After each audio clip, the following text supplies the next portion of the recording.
जय श्री कृष्णा। वृतांत कथा में आपका स्वागत है। आज हम गणगौर की कहानी सुनाने जा रहे हैं। चैत्र का महीना आया। पार्वती को भाभी के उजड़ने के लिए पीहर जाना था, तो महादेव जी बोले हम भी तुम्हारे साथ चलेंगे। तो ईश्वर गौरादेव नंदी को साथ लेकर निकले।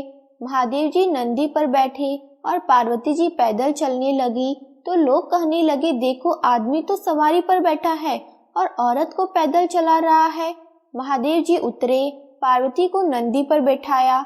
ये देख लोग कहने लगे, देखो औरत सवारी पर बैठी है और पति पैदल चल रहा है। ऐसा सुन पार्वती भी उतर गई। दोनों पैदल चलने लगे, साथ में नंदी भी चलने लगा। अब लोग बोलो, देखो वाहन होते हुए भी दोनों पैदल चल रहे हैं। तो ईश्वर गौरादेव दोनों नंदी पर बैठे। लोग बोले, देखो छोटे से जीव पर दोनों जने बैठे हैं। पार्वती बोली, भगवान दुनिया कैसी है, नंदी पर बैठने नहीं दे और पैदल चलने नहीं दे। ईश्वर जी बोले, पार्वती ये संसार है, यहाँ ऐसे ही होता है। आगे गए तो एक गाय उठती बैठती बेचैन हो रही थी। गौरा दे पूछने लगी, भगवान ये गाय कष्ट में क्यों है? तो ईश्वर जी बोले, इसके बछड़ा होने वाला है। गौरा दे बोली, बच्चे के लिए इतना कष्ट मुझसे सहन नहीं होगा, मेरी गांठ दे दो देवो। ईश्वर जी बोले, आगे चलो। आगे गए तो घोड़ी उठ बैठ करती हुई दिखी। गौरा दे बोली, इस घोड़ी को क्या कष्ट है? तो ईश्वर जी बोले, इसके बच्चा होने वाला है।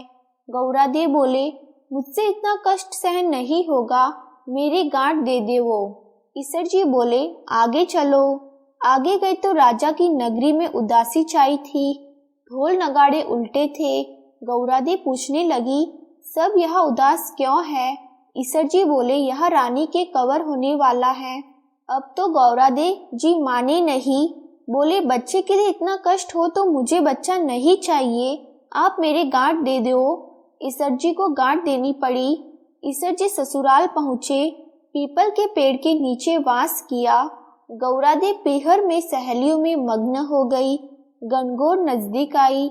ईश्वर जी बोले, आज गणगौर है, सब औरतें पूजा करने आएगी। सवेरे से ही स्त्रियां पूजा करने आने लगी। गौरादे जी सभी को सुहाग बांटने लगी। दोपहर के समय बड़ियों की औरत ओढ़ पहनकर 16 श्रृंगार करके पूजा करने गीत गाती हुई आई। गौरादे बोली, सुहाग तो सारा बांट दिया, ये औरतें तो अब आई है। ईश्वर बोले, गौरादे चिट्टी अंगुली जल में धो, नैनों का सुरमा निकालो, मांग से सिंदूर निकालो, टीकी में से रोली निकालो और सभी स्त्रियों को अमर सुहाग दो।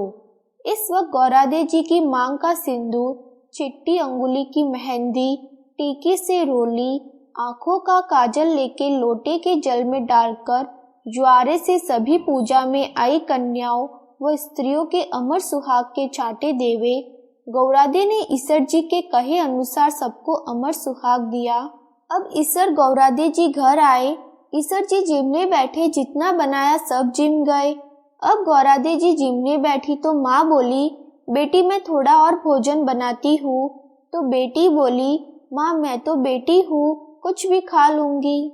और गौरादे जी ने जला बाटिया और बथुए की पिंडी खाकर लोटा भर पानी पी लिया।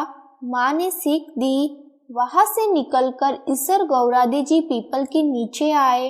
ठंडी छांव में थकी हुई पार्वती जी को नींद आ गई। ईश्वर जी ने पार्वती जी के पेट की ढकनी खोली, देखा तो जला हुआ बाटिया व बथुए की पिंडी थोड़े से पानी के साथ पड़ी हुई थी। ईश्वर जी ने ढकनी वापस ढक दी। पार्वती जी जागे तो ईश्वर जी ने पूछा, गौरादे क्या क्या जीमा? गौरादे बोली, ईश्वर जी जो आपने जीमा वही हमने जीमा। ईश्वर कहने लगे, पार्वती सच बोलो। गौरादे बोली, रसोई में माँ भेद थोड़ी करेगी। ईश्वर जी बोले, देखो गौरादे तुम्हारे पेट में जला बाटिया व बथुए की पिंडी के अलावा थोड़ा सा जल है। गौरादे बहुत नाराज हुई और बोली, देखो भगवान आज तो आपने मेरी पेट की ढकनी खोली, ऐसा जगत के साथ मत करना। पीहर की बात ससुराल में और ससुराल की बात पीहर में नहीं करनी चाहिए। पार्वती इतना बोली और ईश्वर गौरादे जी वापस कैलाश पर्वत के लिए रवाना हुए। आगे देखा राजा के यहाँ शहनाइयाँ बज रही है, लोग खुशियाँ मना रहे हैं। रानी बहुत खुश है। गौरादे बोली, कुंवर होने की इतनी खुशी होती है, आप मेरी गांठ कृपा करके खोल दे। ईसर जी बोले, पार्वती मैंने पहले ही कहा था, मेरी गांठ खोले नहीं खुलेगी। आगे घोड़ी के बच्चा हुआ, वह अपने बच्चे को प्यार से चाट रही थी, बहुत प्रसन्न थी। पार्वती बोली, भगवान आप मेरी गांठ खोलो। महादेव जी बोले, ये गांठ नहीं खुलेगी। आगे गाय अपने बच्चे को प्यार से चाट रही थी और बहुत खुश हो रही थी, और उस गाय की मालकिन भी बहुत खुश थी।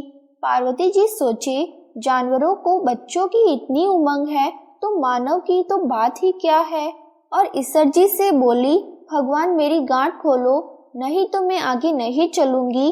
पर ईसर जी बोले, अब कुछ नहीं हो सकता। थोड़े दिन बीते, पार्वती जी ने अपने मैल का पिंड बनाया और उसमें प्राण फूंके। उस बालक को रखवाली रख के पार्वती जी स्नान करने गई।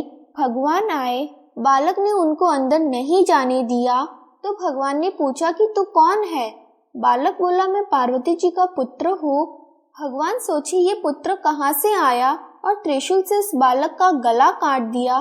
माँ पार्वती आई, देखा और बोली, भगवान मेरे पुत्र को वापस जीवित करो। तो शिवजी ने गणों को भेजा कि जो कोई स्त्री अपने पुत्र से विमुख होकर पीठ देखकर सो रही हो, उसी बच्चे का सिर काट कर ले आओ। गण सभी जगह घूमते घूमते जंगल में पहुँचे, जहाँ एक हथिनी अपने बच्चे से विमुख होकर सो रही थी। गण उसका सिर काट लाए। भगवान ने उस सिर को बालक के शरीर पर जोड़ दिया और अमृत का छींटा दिया और बोले, दुनिया में सबसे पहले गौरी पुत्र गणेश की पूजा होगी, बाद में दूसरे देवी देवताओं की पूजा होगी। खोटी की खरी, अधूरी की पूरी। हे गणगौर माता, हम सबको अमर सुहाग देना। धन्यवाद।